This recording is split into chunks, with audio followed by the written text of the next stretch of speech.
Hello students, welcome back to our channel. Again we are here with the new questions of JEE Mains. I hope you are doing well in your preparation.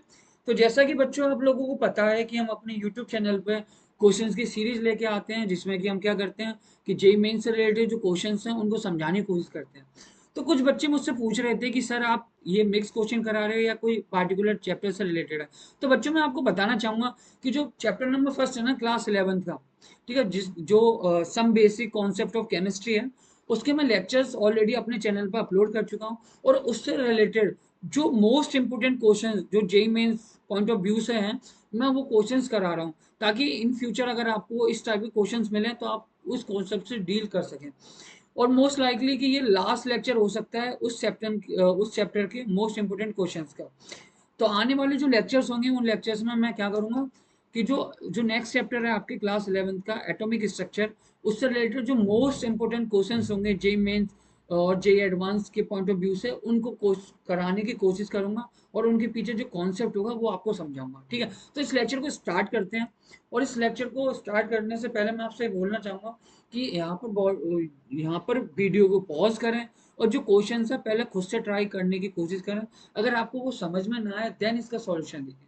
तो ठीक है, वे start करते हैं। तो देख जैसा कि इस क्वेश्चन में दे रखा है कि मेरे पास एक मेटल क्लोराइड है। क्या एक मेटल क्लोराइड है, वो कंटेन करते हैं क्या 55.0% क्लोरीन बाई वेट। ठीक है, और क्या दे रखा है, और दे रखा है कि 100 ml अगर मैं वेपर्स ले लेता हूँ इसी मेटल क्लोराइड के एसटीपी के ऊपर, तो उसका जो वेट होगा वो कितना होगा 0.57 ग्राम। अब हमसे पूछा क्या है, हमसे पूछा है कि इसका मॉलिक्यूलर फॉर्मूला क्या होगा उस मेटल क्लोराइड का। ठीक है, तो जो जनरल फॉर्मूला होता है ना, general formula of metal chloride,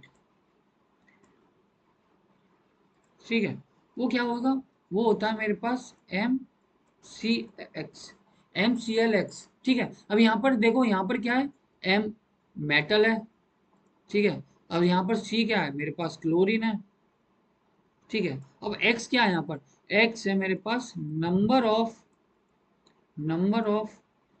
chlorine atom, number of chlorine atom in given metal chloride, given metal chloride. ठीक है ना। तो यहाँ पर ये क्या है, नंबर ऑफ क्लोरीन एटम है मेरे पास गिवन मेटल क्लोराइड के अंदर। अब देखो मैंने इसी तरीके से क्यों रिप्रेजेंट किया, क्यों, जैसे कि हम क्लास 9th में देखते थे कि हम फॉर्मूला बनाते थे ना वैलेंसी के अकॉर्डिंग। तो देखो यहाँ पर ये एक्स क्या होगी, इसकी वैलेंसी होगी, और यहाँ Cl की वैलेंसी 1 होती है, तो यहाँ पर मेरे पास 1 लिख दिया। इसी वजह से मेरा जो जनरल फॉर्मूला बना मेटल क्लोराइड का वो क्या बना, MClX बना। ठीक है, अब देखो मैंने आपको पहले भी बता रखा अपने लेक्चर में कि जब भी आप क्वेश्चन सॉल्व कर रहे होते हैं ना जिसमें कोई मैथ्स इन्वॉल्व होती है, तो सबसे पहले जो डाटा गिवन है ना उस डाटा को लिखने की कोशिश करा करिए, ताकि आपको बहुत सारी हिंट मिलेगी उस डाटा से और आप बहुत इजीली उस क्वेश्चन को सॉल्व कर पाएंगे। ठीक है ना। तो देखिए सबसे पहले मेरे पास डाटा गिवन है, ये पहला दे रखा है कि मेरे पास जो percentage of chlorine in given metal chloride, given metal chloride, वो कितनी दे रखी है मेरे पास, वो दे रखा है मेरे पास 50%। कितना दे रखा है, 55%। कितना दे रखा है, 55%। 55% दे रखा है मेरे पास। ठीक है, पहला डाटा मेरे को ये मिल गया। अब देखो मैं इसको लिखूंगा कैसे, मैं लिखूंगा, देखो अब परसेंटेज में कोई चीज गिवन होती है तो मैं किस तरीके से लिखता हूँ। अगर मेरे कंपाउंड के अंदर अगर ये मेटल क्लोराइड के अंदर, ठीक है, ठीक है, तो गिवन है तो कैसे लिखूंगा, तो यहाँ लिखूंगा मैं mass of chlorine in metal chloride. ठीक है, डिवाइडेड करूंगा किससे, जो गिवन मास होगा मेरे पास, given mass of metal chloride, metal chloride. और जब मैं उसको 100 से मल्टीप्लाई कर दूंगा मेरे पास कितना आ जाएगा, ये 50%।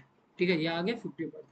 अब देखो मैं मास ऑफ क्लोरीन कैसे निकालूंगा क्लोराइड के अंदर। अब देखो जो मेटल क्लोराइड है, तो हमें पता है क्लोरीन एटम का जो एटॉमिक वेट होता है वो कितना होता है, वो होता है मेरे पास, अब इसको मैं और कंटिन्यू करूंगा, 35.5 होता है।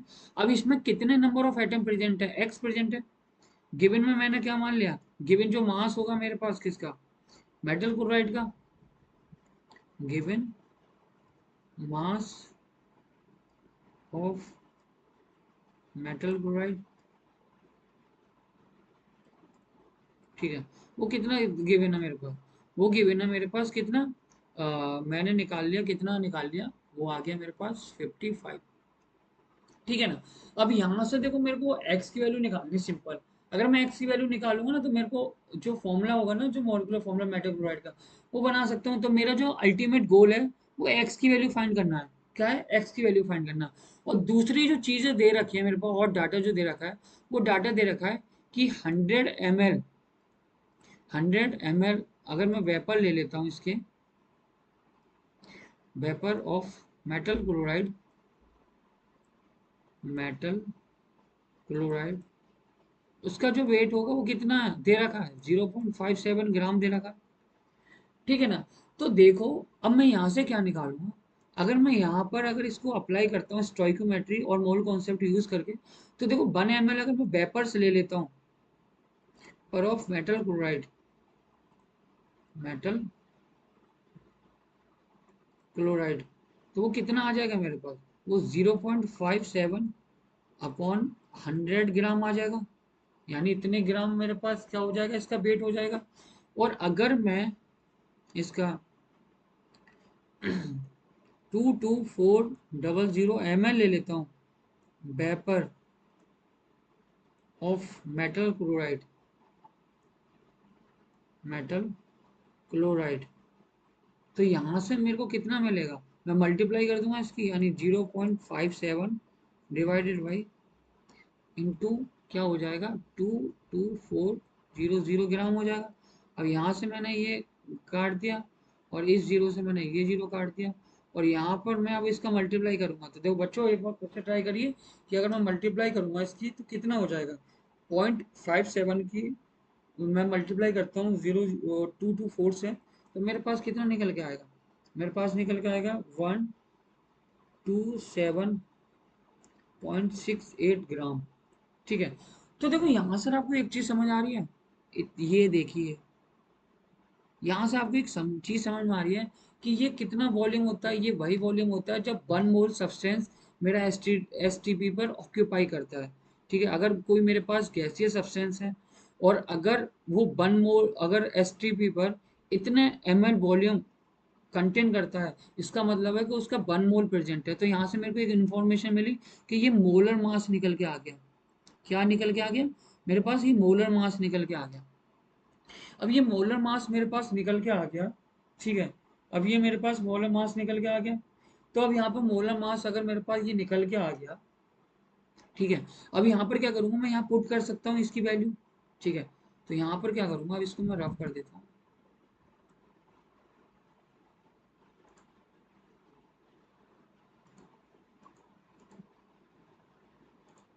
इसको मैं रफ कर देता हूँ। ठीक है,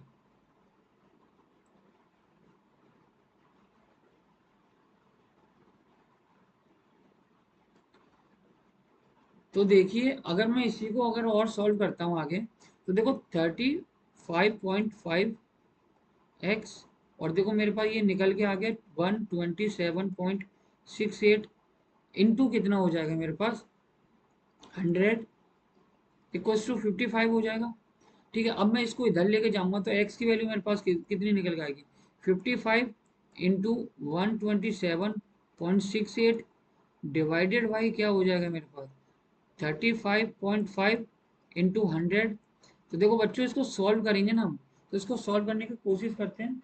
तो यानी 55 इंटू अगर मैं करता हूँ 127.38 और डिवाइड करूंगा मैं किससे, 35.5 से, और डिवाइड करता हूँ मेरे पास 100 से। तो जो वैल्यू आ रही है ना मेरी, वो आ रही है 1.97 के अराउंड, यानी कि अप्रोक्सीमेट मैं लिख सकता हूँ इसको 2 के बराबर।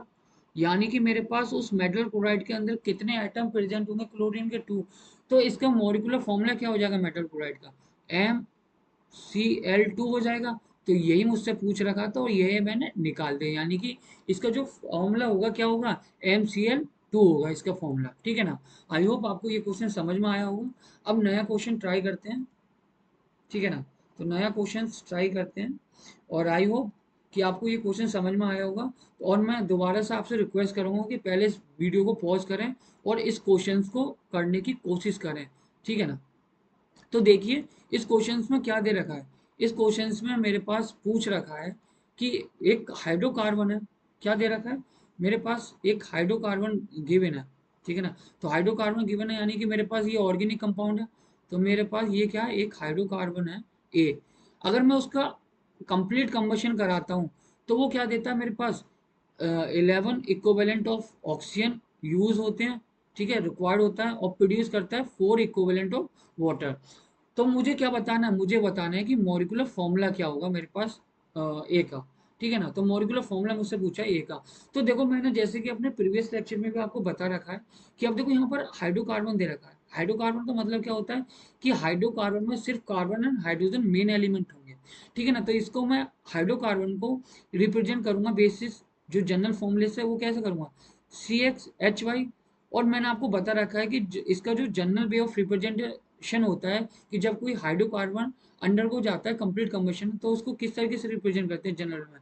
तो x plus by upon 4 O2, और यहाँ से मेरे को क्या मिलता है, x CO2 मिलेगा, और प्लस बाई अपॉन 2 H2 मिलता है। तो आप सभी को पता है कि x क्या है, यहाँ पर x है मेरे पास नंबर ऑफ कार्बन एटम, ठीक है ना, नंबर ऑफ कार्बन एटम है। और बाई क्या है यहाँ पर, नंबर ऑफ हाइड्रोजन एटम, ठीक है ना, नंबर ऑफ हाइड्रोजन एटम होगा इधर। अब देखिए मेरे पास क्या दे रखा है, अब देखो ये क्वेश्चंस ना सिर्फ डाटा बेस्ड है। अगर डाटा आपको समझ में आ जाएगा ना तो आप इजीली इस क्वेश्चंस को कर सकते हैं, ठीक है। अब देखिए मेरे पास, अगर मेरे पास 11 इक्विवेलेंट, अब यहाँ पर क्वेश्चन में क्या दे रखा है कि अगर मेरे पास हाइड्रोकार्बन ए, ये कौन सा मेरा ए हाइड्रोकार्बन है, और हाइड्रोकार्बन ए, हाइड्रोकार्बन ए जब अंडर को जाता है, undergoes complete combustion, complete combustion, ठीक है। तो उसको कितनी इक्विवेलेंट की जरूरत होती है, तो उसको जरूरत होती है required, required 11 equivalent of O2, ठीक है ना। तो देखो यहाँ से मेरे को एक चीज समझ में आई है। अब देखो यहाँ पर मेरे पास अगर 1 मोल मेरे पास ये दे रखा है और इसका मैं कंप्लीट कंबशन कराता हूँ तो ये इतने मोल्स मेरे पास O2 की रिक्वायरमेंट होगी। इसका मतलब यहाँ से मेरे को क्या समझ में आया कि 11 इक्वल्स टू किसके बराबर हो जाएगा, x प्लस बाई अपॉन 4 के बराबर हो जाएगा। तो ये एक इक्वेशन मेरे पास ये बन गई, ठीक है, एक इक्वेशन मेरे पास ये बन गई। दूसरी इक्वेशन दे रखी है मेरे पास कि अगर मैं कंप्लीट कंबशन कराता हूँ इसका, तो यहाँ से दूसरी इंफॉर्मेशन क्या रखी है कि वहां से क्या करता है, प्रोड्यूस करता है, ये produces 4 equivalent, equivalent of H2O। यानी कि मेरे पास यहाँ पर मैं लिखता हूँ, ठीक है, ऊपर की तरफ जाता हूँ तो यहाँ पर मैं लिखता हूँ, इसका मतलब मेरे पास, इसका मतलब मेरे पास क्या गिवन है, यानी कि 4 इक्वल्स टू किसके बराबर हो जाएगा, बाई अपॉन 2 के बराबर हो जाएगा। तो यहाँ से मेरे पास बाई की वैल्यू कितनी आ जाएगी, 8 आ जाएगी निकल के। और अगर बाई की वैल्यू मेरे पास 8 आ गई निकल के, तो इस वाली इक्वेशन में बाई की वैल्यू मैं पुट करूंगा तो यहाँ से मैं निकाल सकता हूँ, ठीक है। तो मैं इसको यहाँ लिख रहा हूँ 11 equals to x plus y की वैल्यू मैंने 8 पुट करी, और 4 यहाँ से 2 से कटेगा, तो x इक्वल्स टू कितना आ जाएगा, 9, ठीक है। अब देखो मेरे पास जो जनरल फॉर्मूला था ऑर्गेनिक कंपाउंड का वो क्या था, CxHy, और यहाँ पर x क्या था, नंबर ऑफ कार्बन एटम जो कि मेरे पास 9 निकल के आए, बाई क्या था मेरा, नंबर ऑफ हाइड्रोजन एटम जो कि मेरे 8 निकला। तो इसका जो जनरल फॉर्मूला होगा, तो जो मॉलिक्यूलर फॉर्मूला जो होगा मेरे पास इसका, मॉलिक्यूलर जो फॉर्मूला जो निकल के आया मेरे पास, ठीक है, ऑफ ए, वो क्या आ जाएगा, वो निकल के आ जाएगा C9H8। ठीक है, तो इसका जो मॉलिक्यूलर फॉर्मूला आया निकला कितना आया, C9H8, ये इसका आंसर हो जाएगा। ठीक है, तो मैं आशा करूंगा कि आपको ये क्वेश्चन समझ में आया होगा। और हम बढ़ते हैं अपने नेक्स्ट क्वेश्चन की तरफ। ठीक है ना,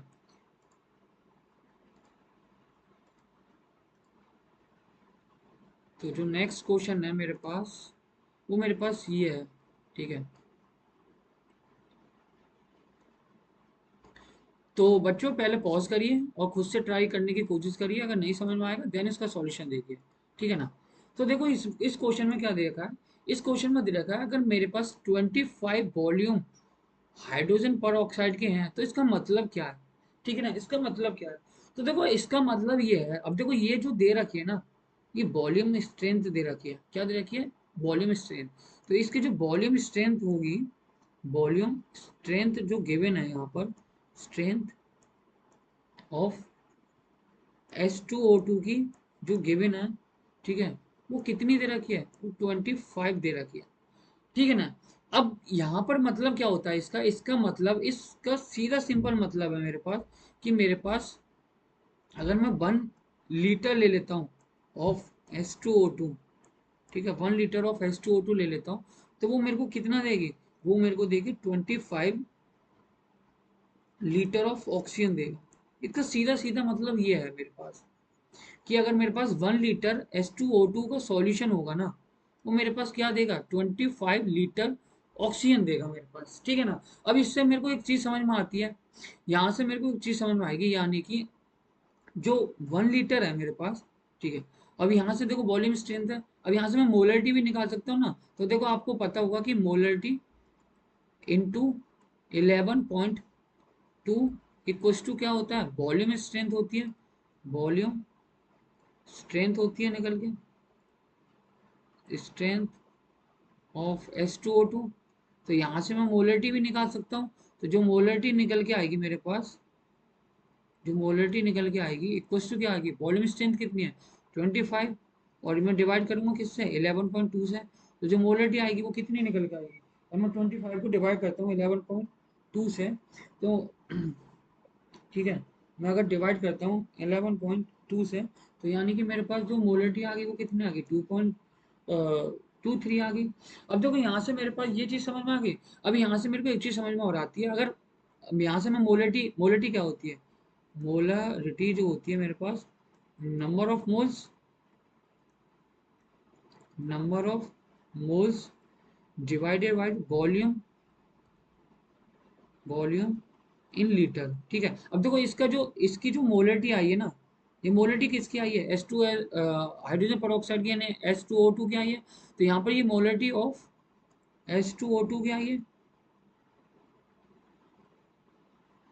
ठीक है ना, यहाँ मोलरिटी किसकी आई है, यहाँ पर H2O2 की आई है, और यहाँ पर ये मोलरिटी किसकी आई है, molarity of H2O2, molarity of H2O2 है। ठीक है, अब यहाँ पर देखो वॉल्यूम H2O2 का कितना देखा है, 1 लीटर, तो यहाँ पर यहाँ मोल्स आ जाएंगे निकल के। तो moles, number of moles, number of moles divided by 1 litre हो जाएगा, 1 लीटर दे रखा है। तो यहाँ पर यानी कि मोलरिटी इक्वल टू किसके बराबर आ गई, नंबर ऑफ मोल्स के बराबर आ गई। और मोलरिटी कितनी गिवन है मेरे पास, 2.23। तो यहाँ से मैं मास भी निकाल सकता हूँ इसमें। तो मास जो आएगा मेरे पास, mass of H2O2 equals to कितना आ जाएगा, तो ये आ जाएगा 2.23 into molar mass, molar mass of H2O2। ठीक है, इक्वल्स टू कितना आ जाएगा, 2.23। अब इसका कितना होता है, 34 होता है। मोलर मास होता है H2O2 का कितना होता है, 34 होता है। 3 इंटू 34। अब इसको सॉल्व करोगे तो अराउंड किसके बराबर आ जाएगी, तो अराउंड मेरे पास आ जाएगा 75.82, ठीक है, ग्राम। तो देखो यहाँ से मेरे को क्या पता चला, अगर मेरे पास ये गिवन है 25 वॉल्यूम हाइड्रोजन पर ऑक्साइड, इसका मतलब क्या है, इसका मतलब एक ये भी हो सकता है कि 1 लीटर ऑफ H2O2, इतने लीटर मेरे पास 25 लीटर O2 इवॉल्व करेगा। ये क्या करेगा, इवॉल्व करेगा, इसका ये भी मतलब हो सकता है। इसका मतलब ये भी हो सकता है कि इसकी मोलरिटी भी निकाल सकते हैं। इसका मतलब है कि अगर मेरे पास ये होगा तो इसकी मोलरिटी इतनी होगी H2O2 की।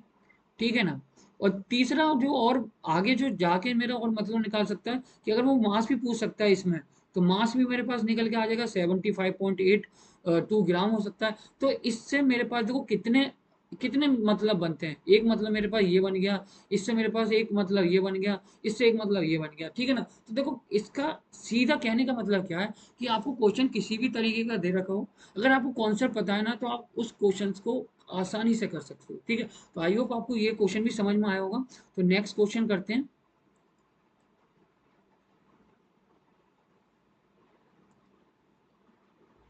इसको रफ करते हैं। तो इस क्वेश्चन को सॉल्व करते हैं, ठीक है ना। तो इस क्वेश्चन में क्या देखा है कि 1 मोलर मेरे पास एनुअल सॉल्यूशन दे रखा है। जब ये इसके साथ रिएक्ट कर रहा है, ठीक है, तब इसका NaOH का कितना वॉल्यूम रिक्वायर्ड होगा, ठीक है। और जब वो इसके साथ रिएक्ट करेगा, इस सॉल्यूशन के साथ रिएक्ट करेगा, तब उसका कितना वॉल्यूम रिक्वायर्ड होगा, ये हमसे क्वेश्चन पूछ रखा है। यानी कि मेरे पास क्या दे रखा है, मेरे पास NaOH सॉल्यूशन दे रखा है, NaOH का सॉल्यूशन दे रखा है, ठीक है। इस जिसकी मोलरिटी मेरे पास 1 मोलर दे रखी है, तब वो मुझसे पूछा है कि इसका कितना मेरे पास वॉल्यूम रिक्वायर्ड होगा जब ये 50 ml of 1 molar H3PO2 PO3 के साथ रिएक्ट करेगा। और इसका कितना मेरे पास वॉल्यूम रिक्वायर्ड होगा जब ये 100 ml ऑफ 2 मोलर H3PO2 के साथ रिएक्ट करेगा। तो यहां पर मैं क्या करूंगा, पहले मैं मान के चलता हूं कि व्हेन न्यूट्रलाइजेशन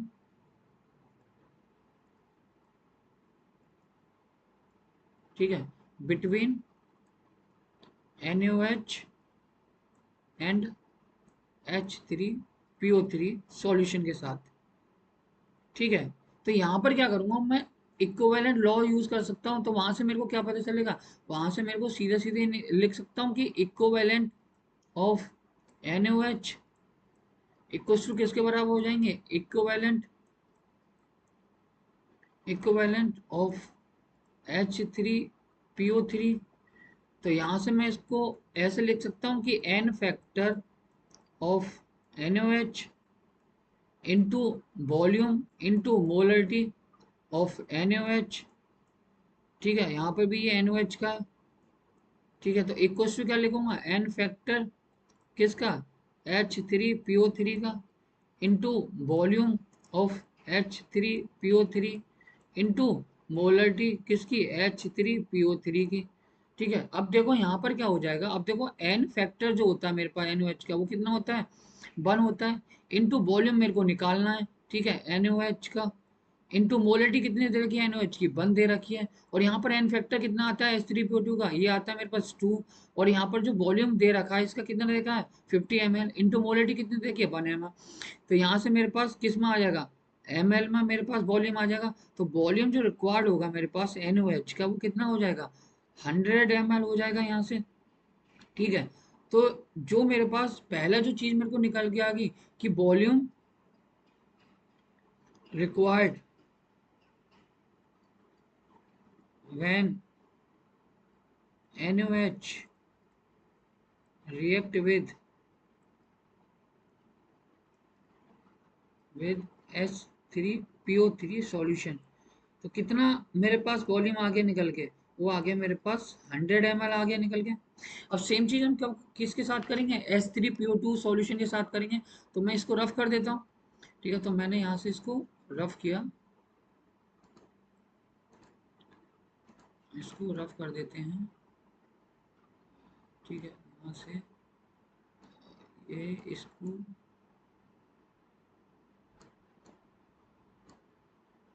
ठीक है, इसको इसको हटा देते हैं थोड़ी देर के लिए, ठीक है। और यहाँ से इसको हटा देते हैं,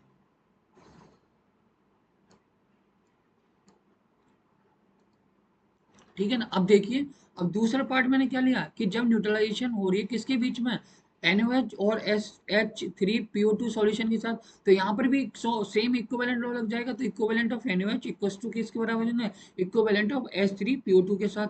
और सेम कैलकुलेशन मैं यहाँ कर दूंगा, ठीक है ना। तो इसके साथ ये कैलकुलेशन कर दूंगा। तो यहाँ से देखो मेरे पास ये आ जाएगा, ये लिख दिया। अब यहाँ पर मेरे पास एन फैक्टर कितना होता है H3PO2 का, वो 1 होता है। इनटू वॉल्यूम कितना दे रखा है इसका, 100 ml दे रखा है। इसकी मोलरिटी कितनी दे रखी है, 2 दे रखी है। तो यहाँ से मेरे पास किस में निकल के आएगा, ml में आएगा वॉल्यूम। तो बी यानी जो वॉल्यूम आएगा मेरे पास NaOH का, वो कितना आ जाएगा, 200 ml आ जाएगा। ठीक है ना। तो यहाँ से कैलकुलेशन से मेरे पास ये निकल के आ गया।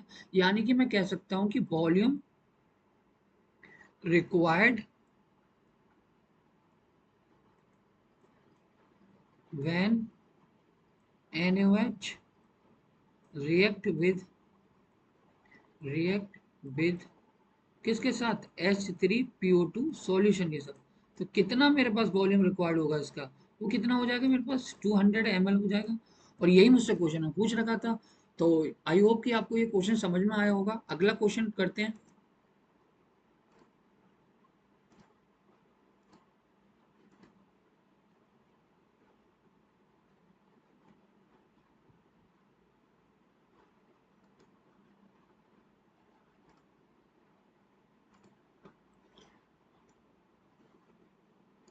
तो बच्चों पहले आप एक बार खुद से ट्राई करने की कोशिश करिए, देन हम आपको इसका सॉल्यूशन तो बता ही देंगे।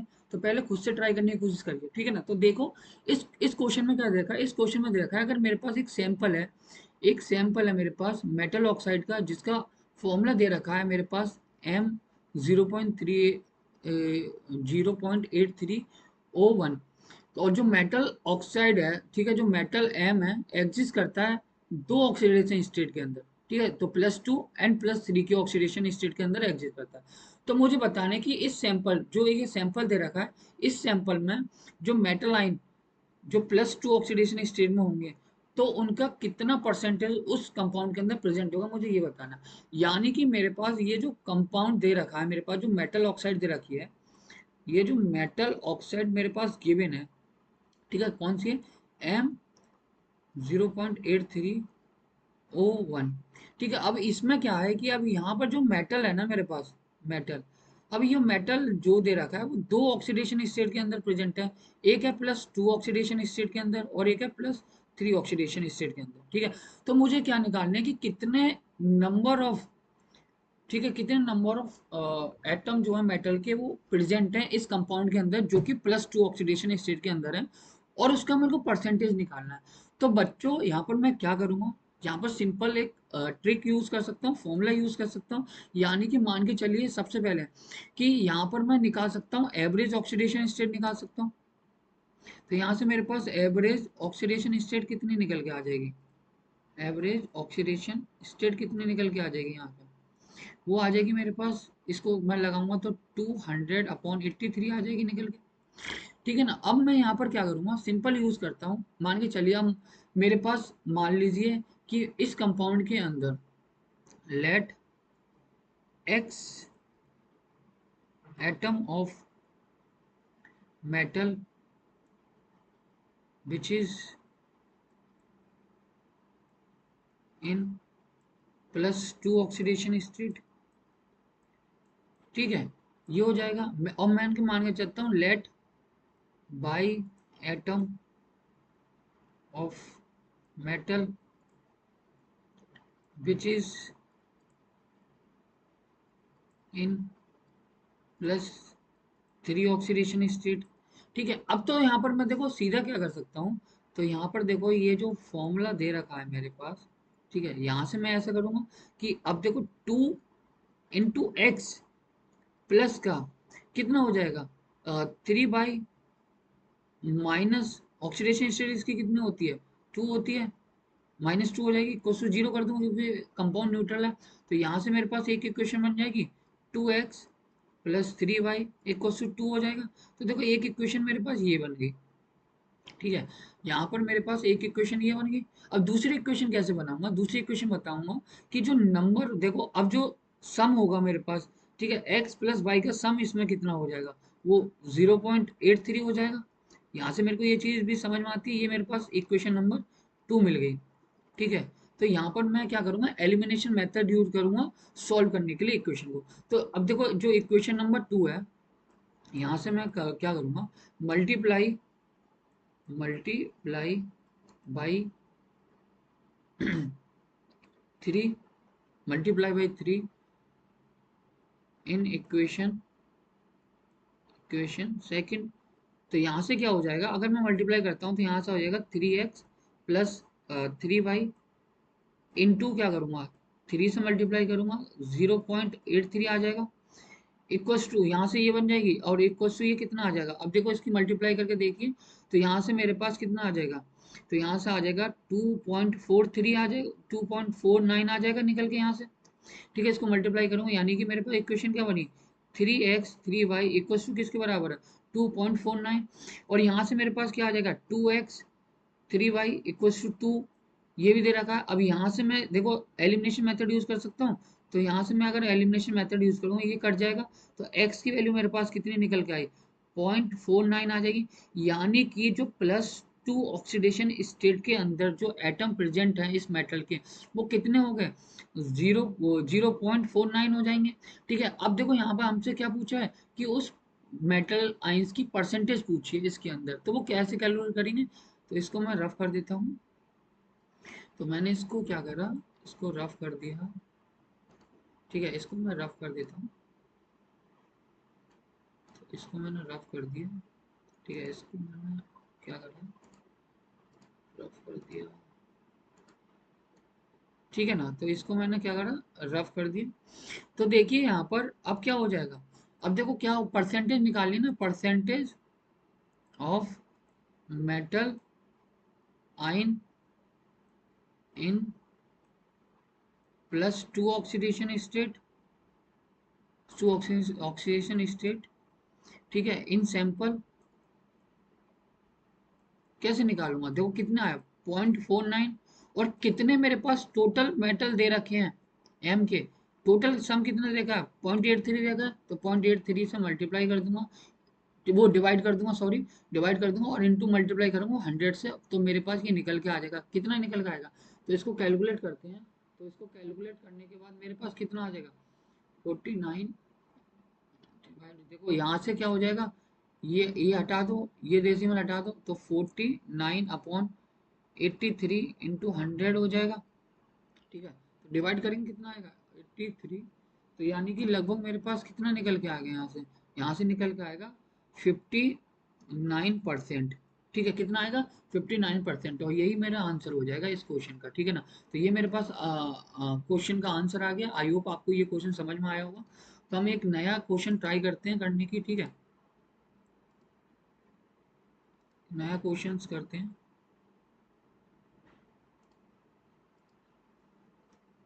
तो देखो ये क्वेश्चन दे रखा है, तो पहले आप खुद से ट्राई करने की कोशिश करिए, देन फिर हम समझाएंगे। ठीक है ना, तो वीडियो को पॉज करिए और खुद से ट्राई करने की कोशिश करिए। ठीक है, तो देखो अब यहाँ पर क्या दे रखा है मेरे पास, यहाँ पर मेरे पास दे रखा है कि अगर मेरे पास जो द स्ट्रेंथ, पहले क्वेश्चन पढ़िए क्या लिखा है, कि the strength of 50 volume solution of hydrogen peroxide is gram per litre में। यानी कि मेरे को क्या करनी है, स्ट्रेंथ बतानी है, स्ट्रेंथ ऑफ H2O2 की बतानी है कि कितनी होगी ग्राम पर लीटर के अंदर। ठीक है, अब देखिए मेरे पास यहाँ पर क्या है, यहाँ पर 50 वॉल्यूम, यानी कि 50 वॉल्यूम ऑफ H2O2 ये गिवन है मेरे पास। अब यहाँ से मेरे को क्या इन्फॉर्मेशन मिलती है, यहाँ से मेरे पास इन्फॉर्मेशन क्या मिलती है कि जो वॉल्यूम स्ट्रेंथ है ना इसकी, volume strength, volume strength of H2O2 की वो कितनी दे रखी है, वो दे रखी है 50। ठीक है, अब देखो बच्चों यहाँ पर स्ट्रेंथ पूछी है मेरे पास H2O2 की, वॉल्यूम स्ट्रेंथ नहीं पूछी, वॉल्यूम स्ट्रेंथ तो दे रखी है मेरे पास, तो मैं स्ट्रेंथ कैसे निकालूंगा। ठीक है, तो वॉल्यूम स्ट्रेंथ दे रखी है, तो हमें फॉर्मूला पता है कि volume strength of H2O2 equal to किसके बराबर होती है, 11.35 इंटू किस क्या हो जाएगी, मोलरिटी, मोलरिटी ऑफ H2O2। तो यहाँ से देखो मेरे पास मोलरिटी निकल के आ जाएगी, तो जो मोलरिटी आई मेरे पास, मोलरिटी, ठीक है, ऑफ H2O2 इक्वल टू कितनी आ गई मेरे पास, वॉल्यूम स्ट्रेंथ कितने तक की है 50/20 कितने आ जाएंगे निकल के, सॉरी इसको रफ करते हैं, तो ये आ जाएगी 11.35।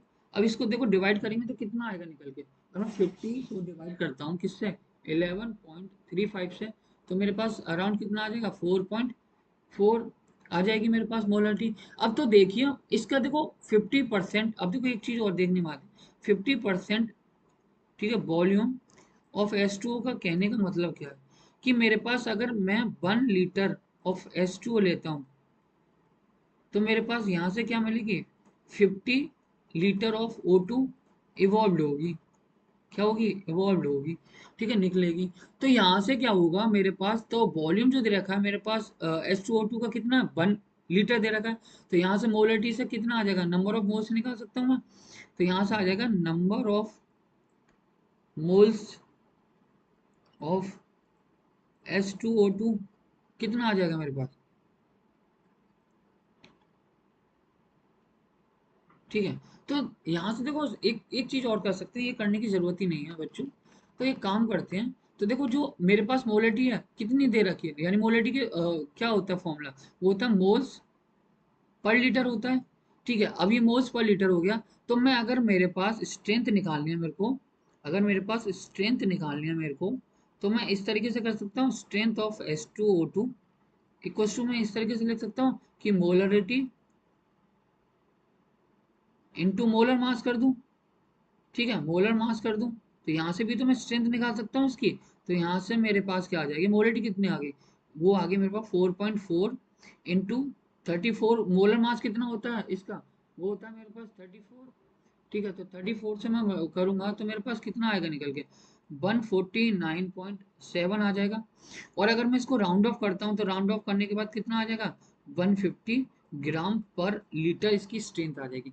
तो जो सॉल्यूशन में हमसे स्ट्रेंथ पूछी थी वो कितनी आ जाएगी, वो आ जाएगी स्ट्रेंथ कितनी आ जाएगी 150 ग्राम पर लीटर इसकी स्ट्रेंथ आ जाएगी, ठीक है ना। तो आई होप आपको ये क्वेश्चन भी समझ में आया होगा।